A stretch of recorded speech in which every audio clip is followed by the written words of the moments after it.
আপনি দেখছেন news now, আমরা জানি কোনটা খবর। কেরালায় ওয়েনারে প্রাকৃতিক বিপর্যয়ে ক্ষতিগ্রস্ত মানুষের পাশে দাঁড়ালো সিপিআইএম রাজ্য নেতৃত্বদের উদ্যোগে সারা রাজ্যের বিভিন্ন জায়গায় ত্রাণ সামগ্রী তোলা হচ্ছে।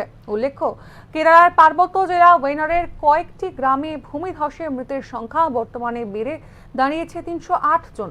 সেখানে টানা 5 দিন ধরে চলছে উদ্ধার কাজ। ধ্বংসস্তূপের মধ্যে এখনও বেশ কয়েকজন আটকা পড়ে আছেন বলে আশঙ্কা করা হচ্ছে।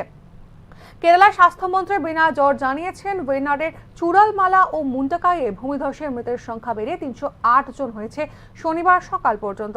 কেরালার মানুষের পাশে থাকার জন্য এই ত্রাণ সামগ্রী তোলা হচ্ছে বলে জানিয়েছেন রাজ্যের প্রাক্তন মুখ্যমন্ত্রী মানিক সরকার। শুনবো তার প্রতিক্রিয়া। কেরালার ওয়েনাডুতে বিপর্যয়কর প্রাকৃতিক দুর্যোগ, ৩০০-র উপর মানুষ তারা প্রাণ হারিয়েছেন। শত শত মানুষ বাড়িঘর ছাড়া। ওখানকার যা কিছু পরিকাঠামো সমস্ত ধূলিসাৎ হয়ে গেছে। তাতে কেরালার মুখ্যমন্ত্রী সারা ভারতবর্ষের মানুষের কাছে কেরালার পাশে এবং ওয়েনাডের জনগণের পাশে দাঁড়াবার জন্যে আবেদন জানিয়েছেন, মুক্ত হস্তে সাহায্য করার জন্য আবেদন জানিয়েছেন। তাতে সাড়া দিয়ে আমরা বেরিয়েছি, মানুষের কাছে যাচ্ছি। যার যেটা সামর্থ্য, স্বাধীনভাবে স্বেচ্ছায় যা দিচ্ছেন তাই আমরা সংগ্রহ করছি এবং এই টাকা একসাথে আসলে পর সারা রাজ্যের আমরা সেই টাকা সেখানে পাই। কীরকম সাড়া পাচ্ছেন? এই তো আমরা আজকে বেরোলাম, ভালোই তো সাড়া পাচ্ছি।